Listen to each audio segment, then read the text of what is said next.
Mazmur 91. Dalam lindungan Allah.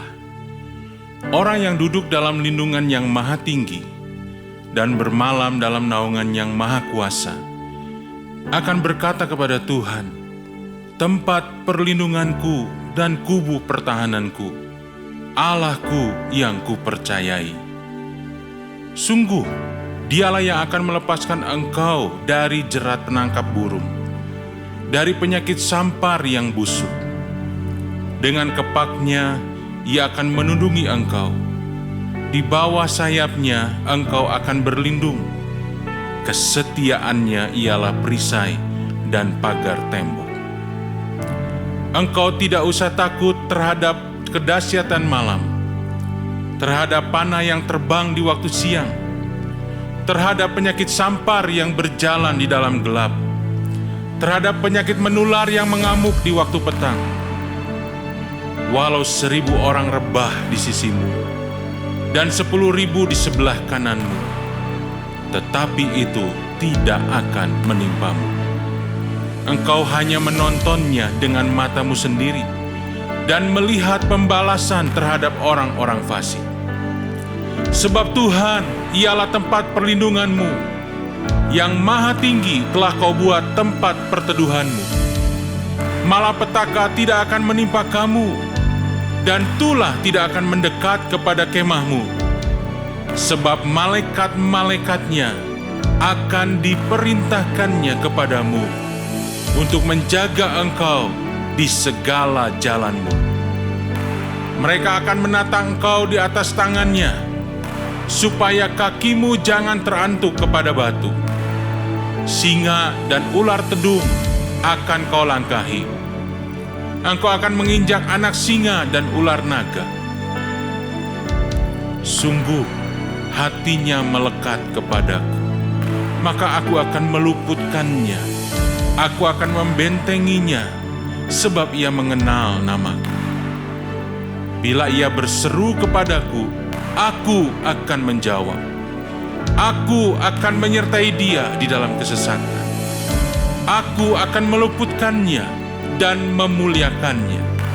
Dengan panjang umur akan kukenyangkan dia, dan akan kuperlihatkan kepadanya keselamatan daripadaku.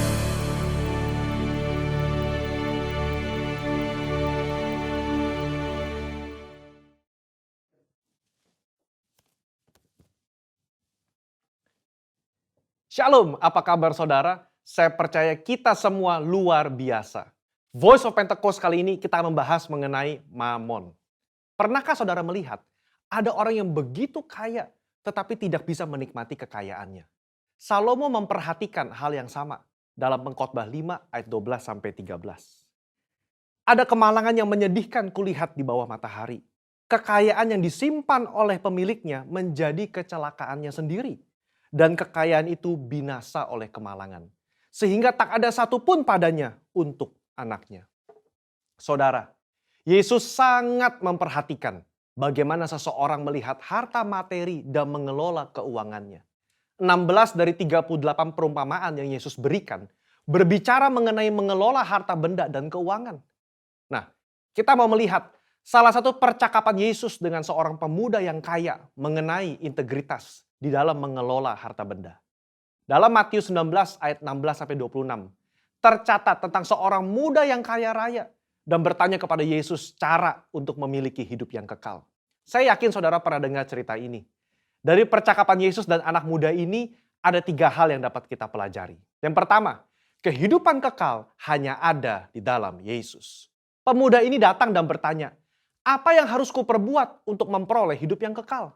Hari ini kita percaya bahwa tidak ada satu perbuatan pun yang dapat membayar jalan menuju ke surga selain percaya kepada Yesus. Kehidupan kekal diberikan kepada mereka yang percaya kepada Tuhan, dan itu diterima karena kasih karunia melalui iman. Kenapa Yesus tidak berkata seperti itu kepada anak muda ini? Karena pada saat itu pengetahuan dan pemahaman orang-orang mengenai keselamatan belum dibukakan. Yesus belum mati di atas kayu salib. Dalam kasus ini, Yesus mengubah fokus anak muda ini dari melakukan apa yang baik kepada siapa yang baik, Bapa itu sendiri. Karena keselamatan ada dalam pribadi, bukan dalam perbuatan. Yesus meminta dia untuk menaati segala perintah dari Allah yang baik itu. Kenapa? Karena kepercayaan yang sejati akan melahirkan gaya hidup yang menaati firman-firman-Nya. Hari ini setiap kita diperhadapkan dengan pilihan. Mau atau tidak mau menaati firman-Nya. Dalam hal integritas, meskipun tidak ada orang yang melihat, apakah kita tetap menaati firman? Yohanes 14 ayat 15 berkata, "Jikalau kamu mengasihi aku, kamu akan menuruti segala perintahku." Yang kedua, jangan sampai mamon menjadi Allah kita. Pemuda yang kaya ini dengan yakin berkata bahwa ia telah menaati seluruh hukum Taurat yang diajarkan oleh Musa kepada bangsa Israel. Jangan heran saudara, memang salah satu kebanggaan orang Farisi adalah mereka berusaha sungguh-sungguh menaati hukum ini sesempurna mungkin. Rasul Paulus saja pernah berkata dalam Filipi 3 ayat yang ke-6, tentang kebenaran dalam menaati hukum Taurat, aku tidak bercacat. Kok bisa? Ya, secara eksternal mungkin bisa ditaati sempurna. Tapi dalam hati siapa yang tahu? Di sini Yesus menaikkan derajat hukum ke standar yang sejati. Hukum tidak hanya mengatur soal perbuatan, tapi menyangkut hati dan pikiran. Anak muda ini begitu yakin telah menaati hukum Taurat, tetapi dia lupa soal hatinya yang terpikat dengan uang. Dia begitu sedih karena hartanya banyak dan hatinya terpaut pada keinginan untuk menjadi kaya, melebihi kasihnya kepada Allah dan kepada saudara-saudaranya. Di situ Yesus menunjukkan masih ada yang kurang dalam dirinya dalam menaati hukum. Serta memberitahukan bahwa Allah yang disembah oleh anak muda ini sebetulnya bukan Tuhan, tetapi Mamon. Anak muda ini lebih suka menaati Mamon ketimbang menaati perintah Allah. Disinilah letak integritas hati berada. Kesesuaian pikiran dan hati terhadap firman Tuhan. Poin yang ketiga, kita harus selalu mengecek motivasi hati kita. Matius mencatat, ketika orang muda itu mendengar perkataan itu, pergilah ia dengan sedih sebab banyak hartanya. Kenapa dia sedih? Karena Yesus menunjukkan dengan jelas apa yang menjadi fokus utama dalam hidupnya, yaitu uang. Kedua, dia sedih karena meskipun sudah tahu akar masalahnya, dia tidak rela menukar harta duniawinya dengan harta di surga. Kehidupan kekal itu sendiri. Saudara, Allah begitu mengasihi saudara dan saya. Dia tidak rela kita tertipu dengan kenikmatan duniawi yang bersifat sementara. Padahal di surga nanti, kebahagiaan yang dia siapkan itu kekal adanya. Mungkin kita berpikir, biarlah di dunia hati saya fokus mencari uang dan uang dan uang. Nanti begitu di ujung kehidupan, baru saya berpikir soal surga dan Yesus. Tidak ada yang tahu kapan ajal menjemput atau kapan Tuhan datang menjemput kita. Yesus sudah berkata dalam Matius 6 ayat 24, tidak seorang pun dapat mengabdi kepada dua tuan. Kamu tidak dapat mengabdi kepada Allah dan kepada Mamon. Ini berbicara soal integritas hati kita di hadapan Tuhan. Orang yang terus-menerus berfokus kepada uang atau mamon akan kesulitan menempatkan Tuhan sebagai prioritas pertama dalam hidupnya. Percayalah, kita yang mencari dahulu kerajaan Allah dan kebenarannya, Tuhan akan cukupkan kebutuhan kita di dunia ini. Allah adalah Bapa yang baik, yang suka memberi berkat kepada anak-anaknya. Mari kita belajar mengucap syukur dan menerima berkat yang Tuhan berikan dengan rasa cukup. Saya tutup dengan kata-kata bijaksana dari Raja Salomo. Siapa mencintai uang tidak akan puas dengan uang. Siapa mencintai kekayaan tidak akan puas dengan penghasilannya. Saya berdoa, kita semua mengucap syukur atas berkat yang Tuhan beri dalam hidup ini. Dan biarlah hidup kita terus menjadi berkat bagi orang lain. Mari berlomba-lomba mengumpulkan harta di surga, bukan di dunia ini. Saudara, untuk penjelasan lebih lengkap dari tim teologi kami, jangan lupa buka link yang ada di atas atau scan QR Code yang tersedia. Salam integritas, Tuhan Yesus memberkati.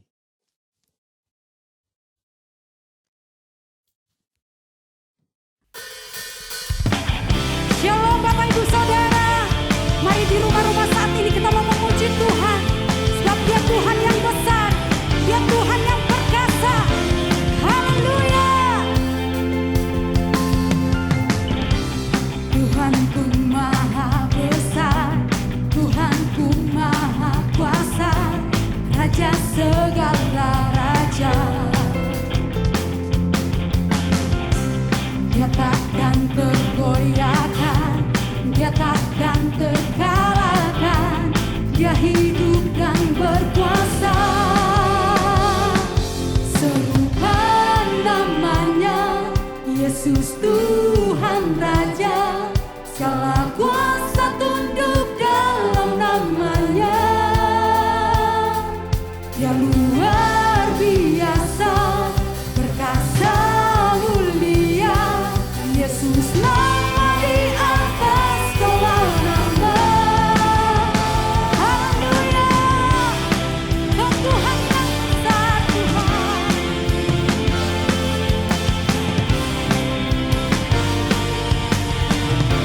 Mari bersama-sama katakan, Tuhanku maha besar, Tuhanku maha kuasa, Raja segala. Dengan iman percaya katakan, dia takkan tergoyahkan, dia takkan terkalahkan, dia hidup dan berkuasa. Serukan namanya, Yesus Tuhan Raja, segala kuasa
kuasa-Mu yang membawa kami masuk dalam hadirat-Mu saat ini Tuhan.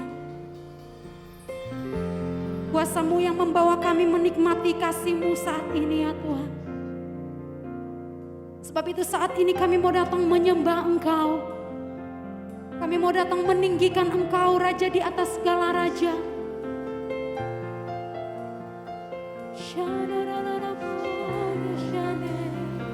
Mari Bapak Ibu Saudara di rumah-rumah kita sembah Tuhan. Angkat suara kita sembah Dia. Puji Dia.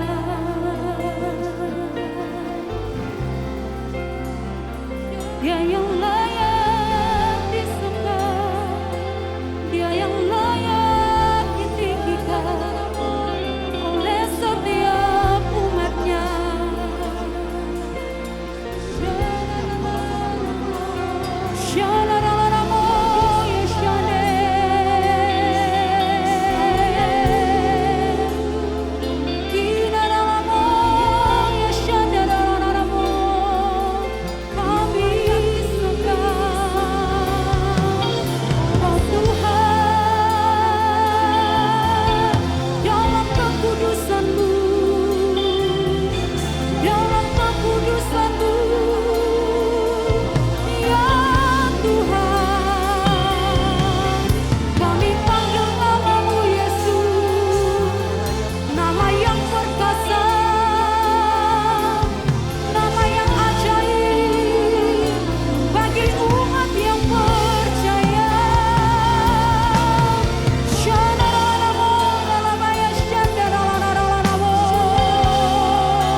hadirat-Mu saat ini ya Tuhan. Kami berseru Engkau Allah yang kudus.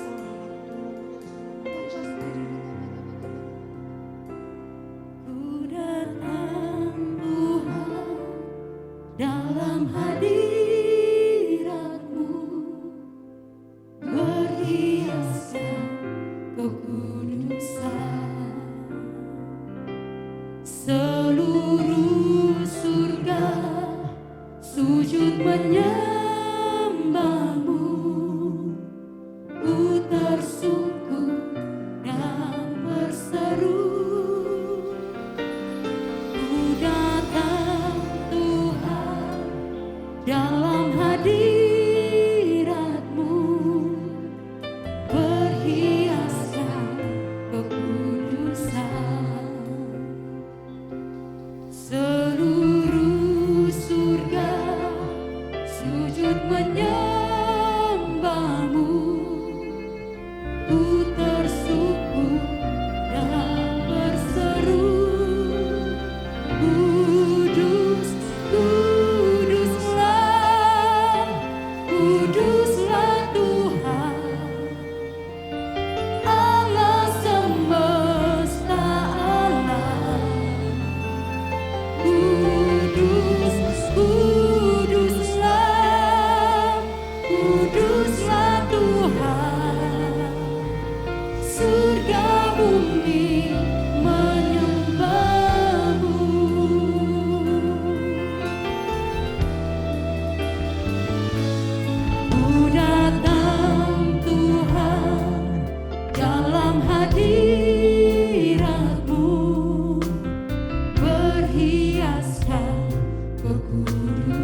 surga bumi menyembahmu. Kudus, kuduslah Tuhan, Allah semesta alam. Kami menyembah Engkau Allah yang kudus. Kuduslah Tuhan, surga bumi. Mari sekali lagi Bapak Ibu Saudara buka kedua tangan kita katakan, kudus, kuduslah Tuhan, Allah semesta alam.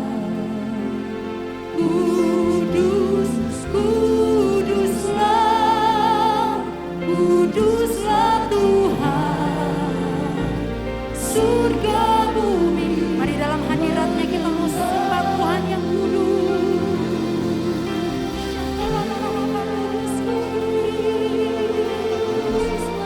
Berseru kudus, kuduslah namamu Tuhan. Kudus,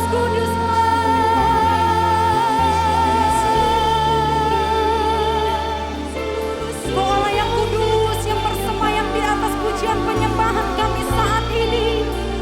Kau Allah yang kudus, yang layak terima penyembahan kami.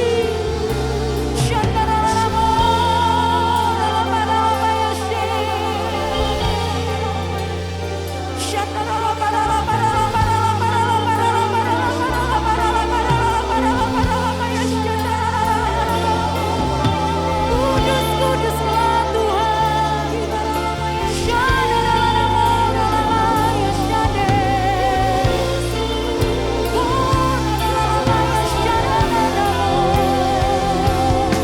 Mari berseru kudus, kudus,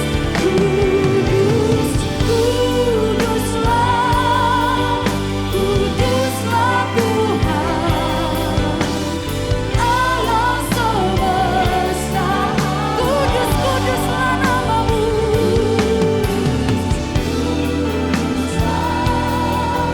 Kuduslah Tuhan, surga bumi.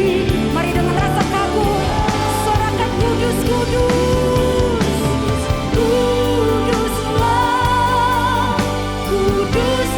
Tuhan, Allah semesta alam.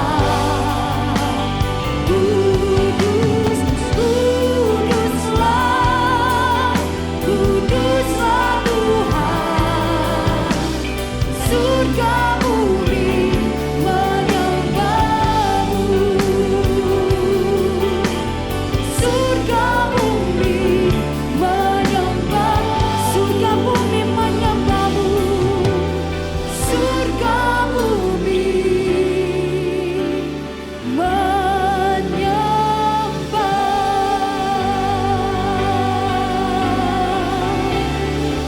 Bapak Ibu Saudara kita bersama-sama berdoa di dalam roh. Serukan Allah yang kudus, Allah yang kudus. Katakan Engkau Allah yang kudus.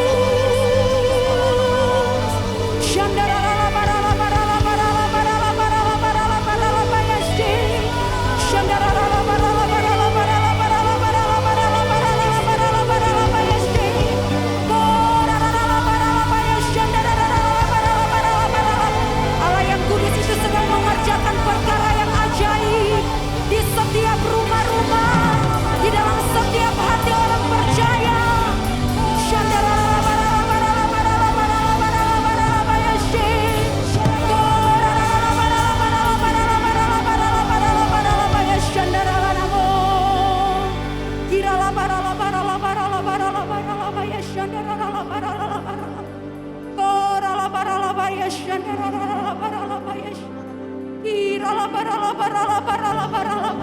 Dalam hadirat-Mu kami mau berseru bahwa Engkau Allah yang kudus.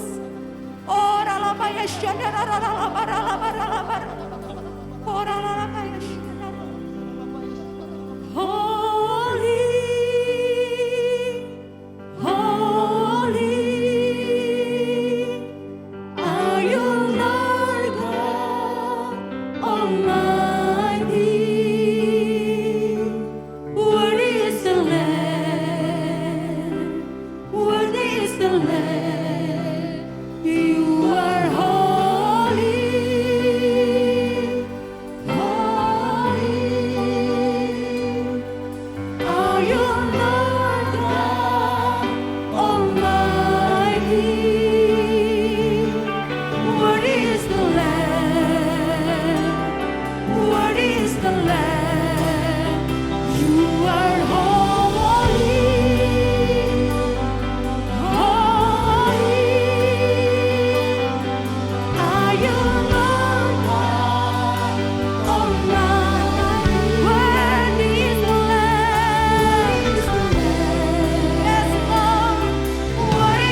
Pentakosta ketiga.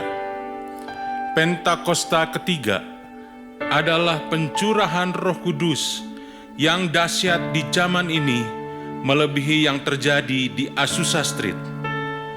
Pentakosta ketiga akan mengakibatkan penuaian jiwa yang terbesar dan yang terakhir sebelum Tuhan Yesus datang kembali. Pentakosta ketiga akan membangkitkan generasi Yeremia, yaitu anak-anak muda yang dipenuhi Roh Kudus, cinta mati-matian kepada Tuhan Yesus, tidak kompromi terhadap dosa, dan akan bergerak untuk memenangkan jiwa. Pentakosta ketiga lahir di Indonesia yang bergerak ke bangsa-bangsa. Gerakan ini dari timur ke barat dan akan kembali ke Yerusalem. Pentakosta ketiga akan memberikan kuasa untuk menyelesaikan amanat agung, dan setelah itu Tuhan Yesus datang kembali. Mari bersama-sama bersahati, bersepakat gereja Tuhan, kita akan berdoa.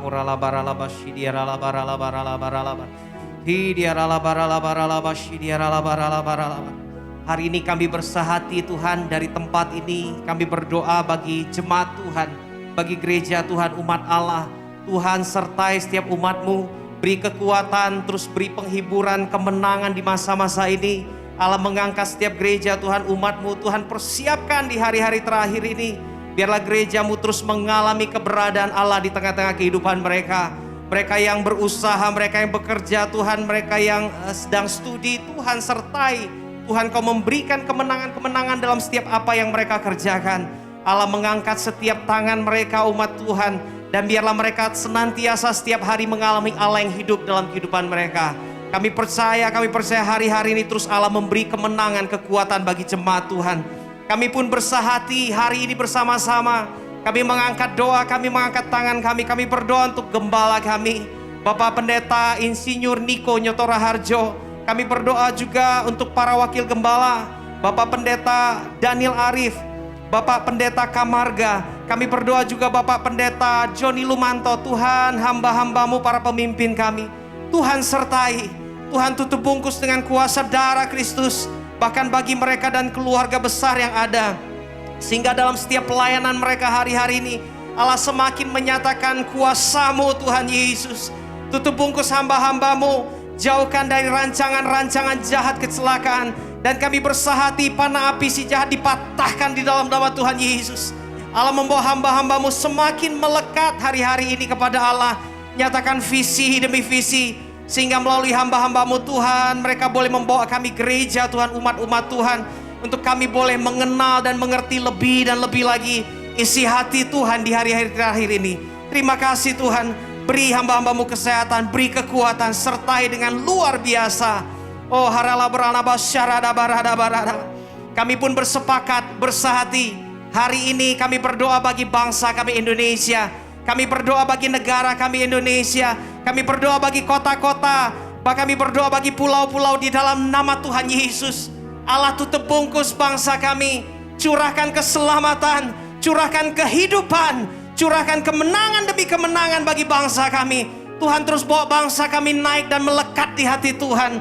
Allah curahkan pertobatan bagi bangsa kami. Dan kami mengangkat tangan, biarlah bangsa ini Tuhan sungguh berkenan di hati Allah. Allah mengasihi Indonesia. Sejahtera Tuhan dicurahkan bagi Indonesia di dalam nama Tuhan Yesus. Dari Sabang sampai Merauke, kuasa-Mu bahkan di hari-hari terakhir ini lebih dan lebih lagi atas bangsa kami. Terima kasih Tuhan, terima kasih. Kami percaya kuasa kasih anugerah Tuhan berlimpah bagi bangsa-bangsa, kota-kota dan pulau-pulau yang ada di Indonesia di dalam nama Tuhan Yesus. Terima kasih Tuhan, terima kasih. Oh haleluya. Kami pun bersahati dan bersepakat. Kami berdoa jika sebentar firman akan ditaburkan bagi setiap kami. Tuhan, kami berdoa, persiapkan hati kami, persiapkan hidup kami untuk kami boleh terima firman Tuhan. Kami diubahkan dan kami terus berjalan sesuai dengan firman Allah.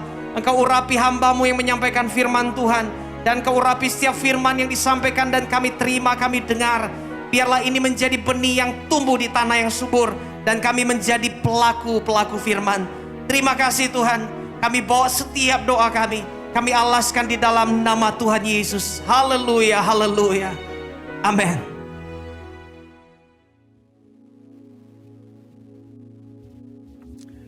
Puji Tuhan, salam sejahtera bagi kita semua Bapak Ibu dimanapun Bapak Ibu berada, Shalom. Kita akan dengarkan kembali firman Tuhan dan belajar untuk kembali memperlengkapi diri kita dengan kebenaran firman-Nya. Saya akan ajak kita merenungkan sesuatu dalam Injil Matius, pasal yang ke-13, ayat 34 sampai dengan ayat yang ke-36. Dimanapun Bapak Ibu berada, mari kita perhatikan firman Tuhan ini. Injil Matius pasal 13, ayat 34 sampai 36. Saya akan bacakan. Semuanya itu disampaikan Yesus kepada orang banyak dalam perumpamaan. Dan tanpa perumpamaan, suatu pun tidak disampaikannya kepada mereka. Supaya genaplah firman yang disampaikan oleh Nabi, aku mau membuka mulutku, mengatakan perumpamaan. Aku mau mengucapkan hal yang tersembunyi sejak dunia dijadikan. Nah, maka Yesus pun meninggalkan orang banyak itu. Lalu pulang, murid-muridnya datang dan berkata kepadanya, jelaskanlah kepada kami perumpamaan tentang lalang di ladang itu. Nah, ada yang menarik Bapak Ibu Saudara, dalam khotbah-khotbah Tuhan Yesus, dikatakan Yesus seringkali mengutarakan khotbahnya dengan berbagai macam perumpamaan. Bukan untuk gaya-gayaan, tetapi untuk menggenapi apa yang sudah dinubuatkan tentang pelayanannya. Bahwa pelayanannya akan disertai dengan banyak pengajaran melalui berbagai perumpamaan. Nah, itu digenapi. Banyak khotbah Tuhan Yesus disertai dengan banyak perumpamaan. Nah, dalam kasus ini, setelah Yesus mengajar dengan banyak perumpamaan, maka dikatakan ketika selesai dia mengajar, dia hendak pulang. Lalu orang banyak pun ikut pulang karena Yesus sudah selesai mengajar. Tetapi ternyata murid-muridnya belum puas. Di ayat yang ke-36, murid-muridnya datang kepada Yesus dan berkata, jelaskanlah kepada kami perumpamaan tentang lalang di ladang itu. Jadi artinya murid-muridnya belum mengerti perumpamaan yang baru saja Tuhan Yesus ajarkan. Makanya mereka mendesak Tuhan Yesus untuk menjelaskan kembali perumpamaan tentang lalang di ladang itu. Anehnya orang banyak yang saya yakin mereka juga belum ngerti. Karena sekali bermurid-muridnya saja belum ngerti perumpamaan yang Yesus baru ajarkan. Tetapi orang banyak tidak menunjukkan rasa penasaran seperti para murid. Orang banyak melihat Yesus selesai mengajar dan kelihatannya Yesus hendak pulang, maka orang banyak pun ikut pulang. Karena mereka sadar pelayanan Yesus sudah selesai saat itu. Tetapi murid-murid tidak mau terima begitu saja. Murid-murid tidak mau, sudah dengar tapi belum mengerti. Makanya murid-murid mendesak Tuhan Yesus kembali untuk menjelaskan perumpamaan tadi. Nah, Bapak Ibu Saudara, saya akan tunjukkan ada dua kelompok dari para pendengar khotbah-khotbah Tuhan Yesus. Dari kasus ini ada dua kelompok pendengar. Yang pertama adalah kelompok orang banyak. Mereka hadir ketika Yesus berkhotbah. Mereka dengar, mereka memperhatikan. Tetapi ketika mereka tidak mengerti, mereka cuek saja. Mereka nggak peduli, mereka belum mengerti. Mereka tidak menunjukkan rasa penasaran, mendapati kenyataan bahwa mereka tidak mengerti apa yang Yesus ajarkan. Nah, sementara kelompok yang kedua adalah kelompok murid yang mendengarkan dan memperhatikan, tetapi ketika sadar mereka belum mengerti, maka kelompok murid adalah kelompok yang tidak mau terima begitu saja. Mereka nggak mau sudah datang tapi nggak dapat apa-apa. Mereka nggak mau sudah dengar tapi nggak nangkep apa-apa. Akhirnya para murid ini memberanikan diri untuk meminta Tuhan Yesus menjelaskan kembali perumpamaan yang baru Yesus ajarkan tadi. Dan ternyata Tuhan Yesus tidak keberatan. Kalau Bapak Ibu lihat di ayat 37 dan ayat-ayat selanjutnya, maka ada perikop baru di mana Tuhan Yesus menjelaskan kembali perumpamaan lalang di ladang itu. Jadi murid-murid akhirnya mengerti setelah dijelaskan kembali. Sementara orang banyak yang sudah mendengar, tetapi ketika mereka tidak mengerti lalu mereka cuek saja, ya pasti mereka tidak pernah bisa mengerti perumpamaan Yesus yang baru diajarkan itu. Nah saudara, saya mau bertanya untuk kita sendiri, ada di kelompok manakah kita? Ada banyak orang Kristen menunjukkan tanda-tanda dan respon seperti kelompok yang pertama. Kelompok orang banyak. Sering datang ke gereja, seperti hari ini kita melihat tayangan YouTube ini, kita dengar firman Tuhan.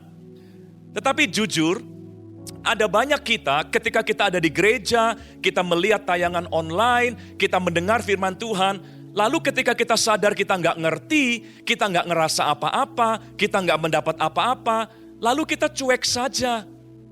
Begitu khotbah selesai, ya sudah, kita juga selesai. Kebaktian selesai, ya sudah, kita pulang. Meskipun kita nggak dapat apa-apa. Nah ini adalah respon yang berbahaya Bapak Ibu. Jangan jadi orang Kristen yang ke gereja tapi nggak ngerti apa-apa. Dan lalu puas begitu saja, yang penting sudah ke gereja. Ada banyak orang Kristen yang penting sudah berdoa. Merasakan hadirat Tuhan apa enggak, ya bukan urusan saya. Doanya selesai, ya saya selesai. Ibadah selesai, saya selesai. Khotbah selesai, saya juga pulang. Padahal kita belum dapat apa-apa. Kita belum mengerti apa-apa.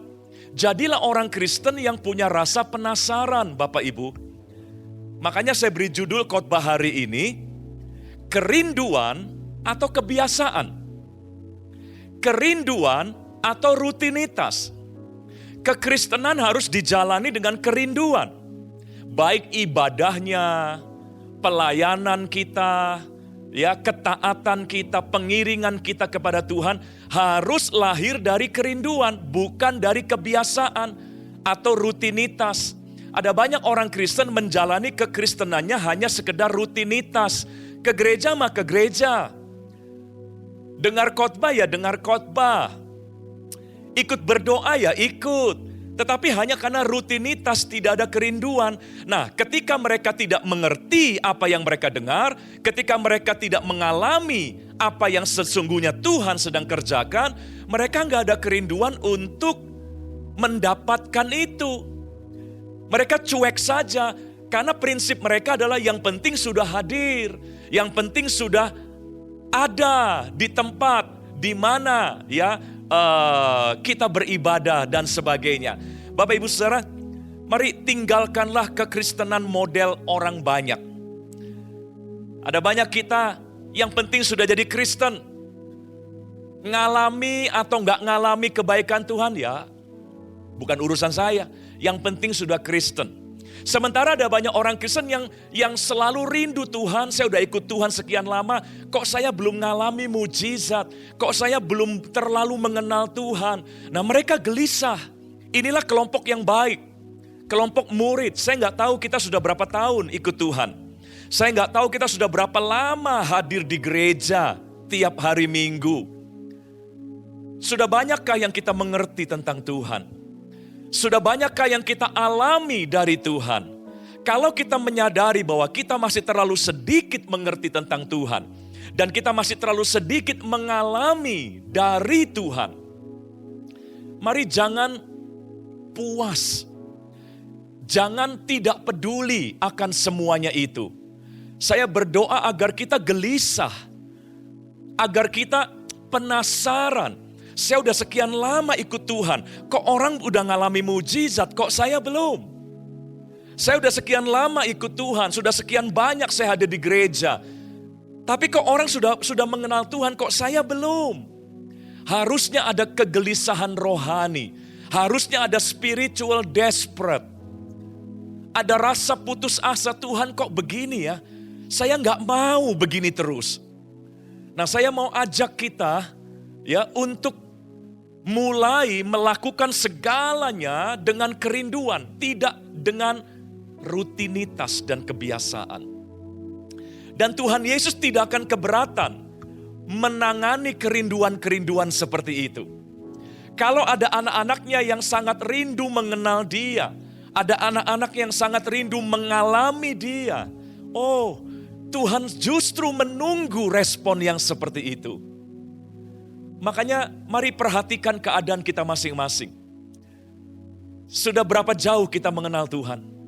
Sementara sudah berapa lama kita jadi orang Kristen? Sudah berapa banyak kita mengalami janji-janji Tuhan digenapi? Dibandingkan sudah sekian lama kita ikut Tuhan.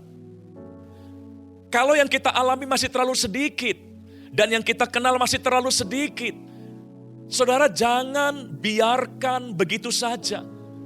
Jangan cuek. Kita harus ada rasa tidak terima. Kok begini ya?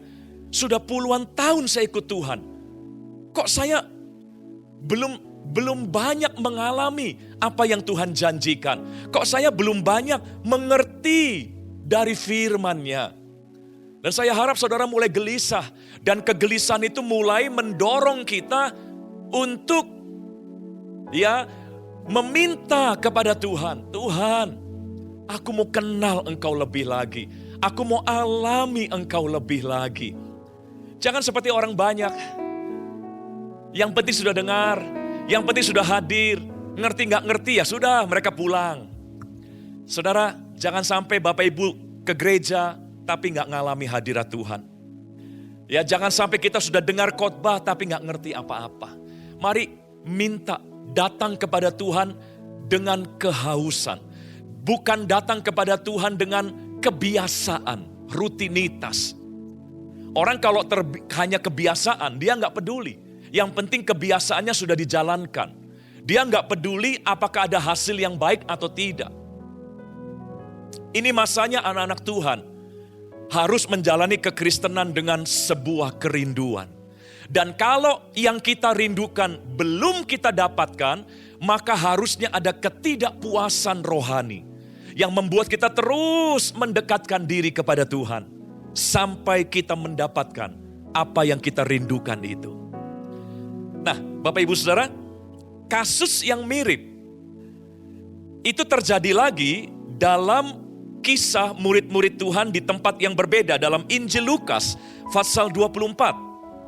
Lukas 24 ayat 27 dan 28. Ini adalah kisah di mana Yesus sudah bangkit dari kematian, tetapi murid-muridnya beberapa mereka belum mengetahui bahwa Yesus sudah bangkit. Nah, ada dua muridnya yang sedang kecewa, mereka pulang meninggalkan Yerusalem, mereka mau ke kampung halaman mereka kembali dan mereka berjalan di jalan Emmaus. Tanpa sadar mereka bertemu dengan Tuhan yang sudah bangkit. Tetapi karena mereka belum mengetahui bahwa Yesus sudah bangkit, akhirnya beberapa saat lamanya mereka belum mengenal bahwa itu adalah Yesus. Mari kita lihat dialog dan perbincangan mereka.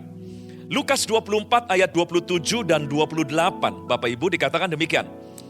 Lalu ia menjelaskan, Tuhan Yesus menjelaskan kepada mereka apa yang tertulis tentang Dia dalam seluruh kitab suci. Mulai dari kitab-kitab Musa dan segala kitab nabi-nabi. 28, perhatikan. Mereka mendekati kampung yang mereka tuju. Nah, artinya perjalanan mereka sudah hampir tiba.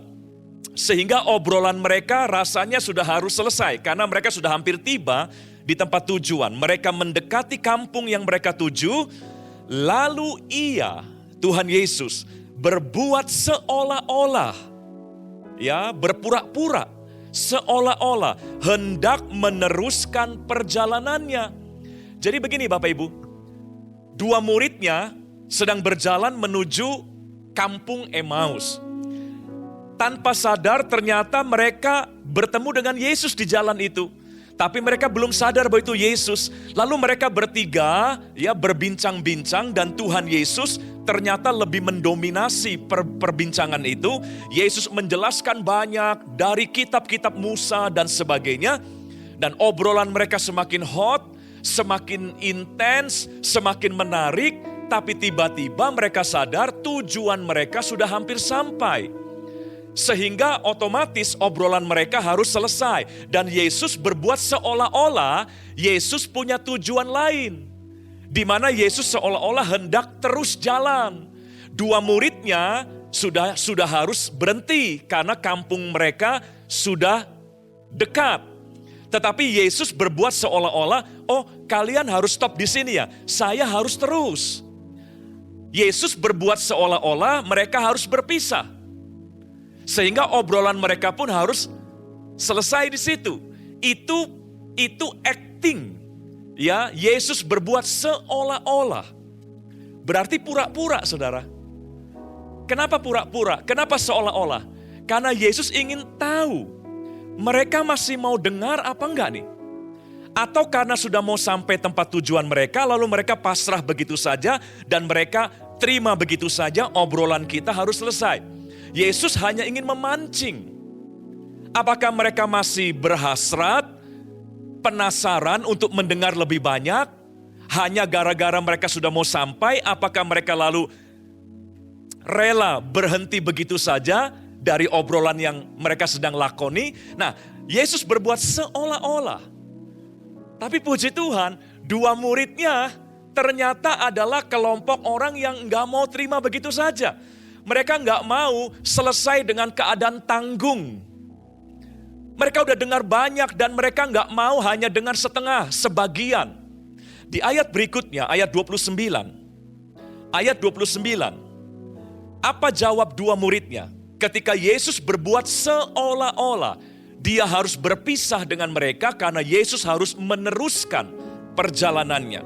Ayat 29, tetapi mereka sangat mendesaknya. Waduh, tanpa sungkan. Kenapa mereka berani begitu? Karena hati mereka nggak terima. Loh, berarti kita selesai nih perbincangan kita. Waduh, ya padahal kita mau dengar lebih banyak. Lalu mereka mendesak, ya mereka sangat mendesaknya. Katanya, tinggallah bersama-sama dengan kami. Artinya mereka bilang, jangan terus dong. Ya, kalau toh kita harus stop, Anda juga harus stop. Tinggal bersama kami, ya. Sebab hari telah menjelang malam dan matahari hampir terbenam. Apakah Tuhan Yesus merasa terganggu dengan desakan kerinduan mereka untuk mendengar lebih banyak? Apakah Tuhan Yesus merasa tersinggung, merasa direpoti dengan rasa penasaran mereka untuk melanjutkan perbincangan di antara mereka bertiga? Kalimat terakhir dari ayat 29 dikatakan, lalu masuklah ia, yaitu Yesus. Tuh, Tuhan Yesus ternyata nggak jadi meneruskan perjalanannya. Karena memang itu hanya pura-pura. Dia berbuat seperti itu seolah-olah. Jadi rupanya Yesus ingin menguji perasaan dan respon mereka. Dan ternyata mereka menunjukkan respon yang sangat antusias. Mereka begitu lapar dan haus mendengar apa yang selanjutnya Yesus bisa ceritakan kepada mereka. Lalu masuklah Yesus untuk tinggal bersama-sama dengan mereka. Dan akibatnya apa? Akibatnya perbincangan mereka, persekutuan mereka berlanjut. Persekutuan mereka dengan Yesus tidak berhenti, tapi berlanjut. Akibatnya apa? Ada berkat ekstra bagi mereka yang lapar dan haus akan kebenaran. Nah, berkat ekstranya apa? Mari saya akan tunjukkan ayat 32. Masih dalam Injil Lukas pasal 24. Ya, kita lihat sekarang ayat 32. Setelah persekutuan mereka dengan Yesus berlanjut, Tuhan Yesus meneruskan perbincangannya kepada mereka. Lalu ayat 32 dikatakan kata mereka seorang kepada yang lain. Jadi di antara murid-muridnya mereka saling ngomong, bukankah hati kita berkobar-kobar ketika ia berbicara dengan kita di tengah jalan? Dan ketika ia menerangkan kitab suci kepada mereka. Jadi ketika persekutuan berlanjut, ketika mereka meneruskan, mendengar lebih banyak, menangkap lebih banyak dari apa yang Yesus ceritakan, hati mereka diubahkan. Ya, mereka sendiri heran. Kenapa mereka heran? Karena awalnya mereka meninggalkan Yerusalem dengan hati yang takut. Awalnya mereka meninggalkan Yerusalem dengan hati yang sangat panik, kecewa, ada banyak perasaan negatif. Mereka takut karena di Yerusalem mereka dikejar-kejar oleh tentara Roma dan oleh orang-orang Yahudi yang membenci Tuhan Yesus. Jadi ada perubahan dalam hati mereka. Makanya mereka juga bingung, bukankah ya hati kita berkobar-kobar ketika kita mendengar apa yang dia sampaikan. Untung mereka mendesak Tuhan Yesus. Coba kalau mereka tidak mendesak Tuhan Yesus. Seandainya ya, kalau mereka berkata, oh berarti kita selesai dong. Kami stop di sini, engkau tadi berkata harus meneruskan perjalananmu. Berarti persekutuan kita selesai. Kalau mereka terima begitu saja, tidak ada ayat 32 yang mengatakan hati mereka kemudian berkobar-kobar. Ketakutan tidak ada lagi. Rasa panik tidak ada lagi. Rasa kecewa tidak ada lagi. Putus asa tidak ada lagi. Hati mereka berkobar-kobar. Mereka baru menyadari setelah persekutuan berlanjut, ya, setelah mereka meneruskan mendengar lebih banyak, maka hati mereka diubahkan menjadi berkobar-kobar. Dan belum selesai, saudara. Kita lihat ayat berikutnya, ayat 33. Ada berkat ekstra lagi. Ketika fellowship dengan Tuhan Yesus diteruskan. Ketika rasa lapar dan haus akan firman Tuhan yang dijelaskan oleh Tuhan Yesus diteruskan. Maka berkat selanjutnya ayat 33. Masih Lukas 24 ayat 33. Dikatakan demikian. Lalu bangunlah mereka dan terus kembali ke Yerusalem. Ini aneh.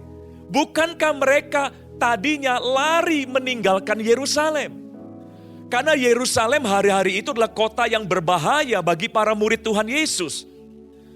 Di Yerusalem sedang ada pengejaran, penangkapan semua pengikut Tuhan Yesus. Makanya mereka tadi di awal cerita mereka meninggalkan Yerusalem.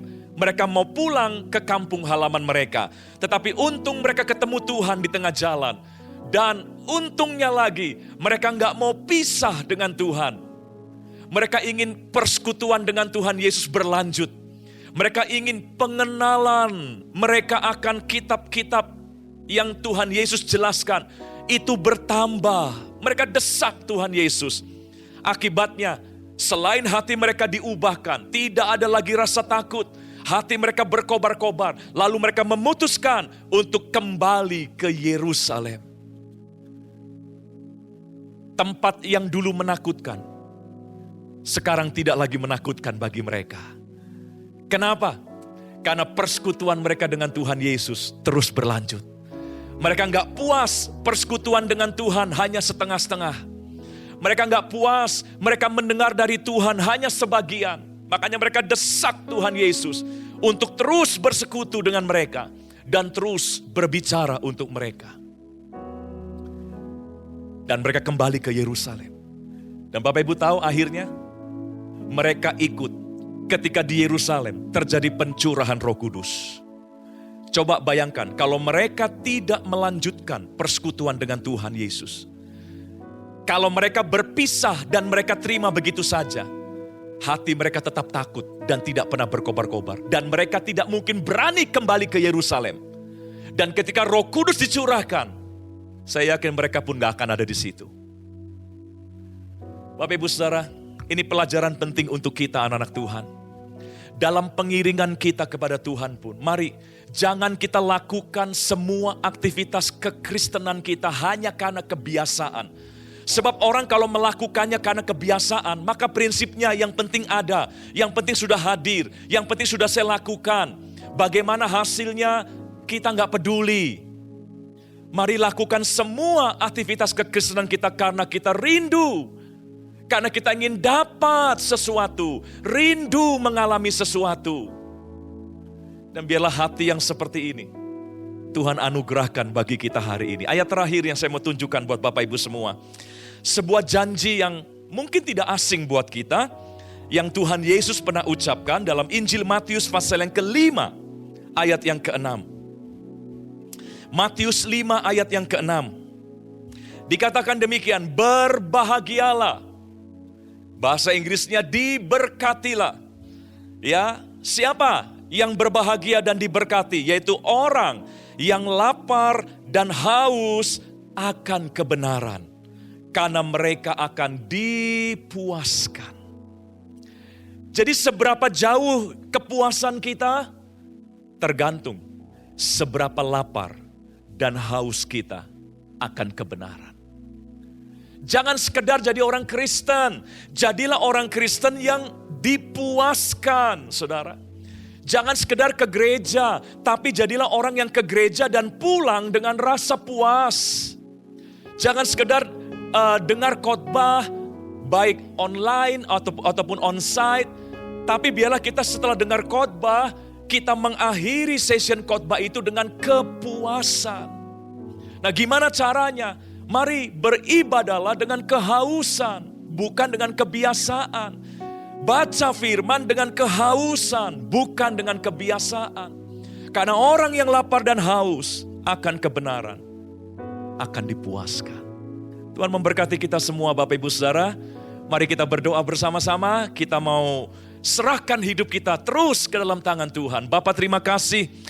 Kami telah dengar firman-Mu, materaikan dalam sanubari kami, agar setiap perkataan firman-Mu tidak hanya membuat kami semakin tahu dan mengerti, tapi membuat hidup kami semakin diubahkan. Dimanapun jemaat-Mu berada hari ini, Tuhan memberkati. Hadirat-Mu ada di tempat di mana kami sedang menyaksikan tayangan ini. Terima kasih Bapa di surga, terima kasih. Mari kita buka hati kita bersama-sama di tempat kita masing-masing. Pulanglah dengan berkat Tuhan. Kasih karunia yang berlimpah-limpah daripada Allah Bapa dalam anak yang tunggal Yesus Kristus. Persekutuan yang manis dengan Roh Kudus menyertai saudara sekalian mulai hari ini sampai terus datang menjemput kita di awan-awan dan bahkan sampai selama-lamanya. Yang percaya bersama-sama katakan amin.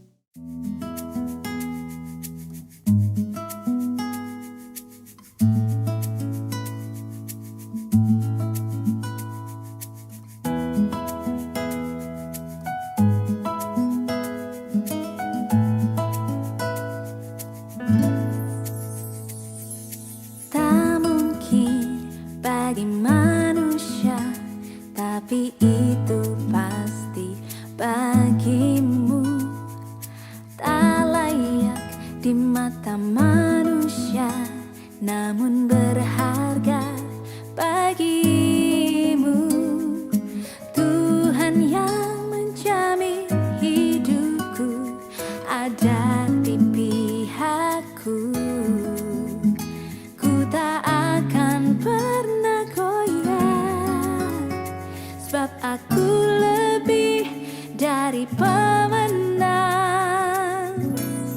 Dengan imanku, ku lihat nyata janji-janjimu.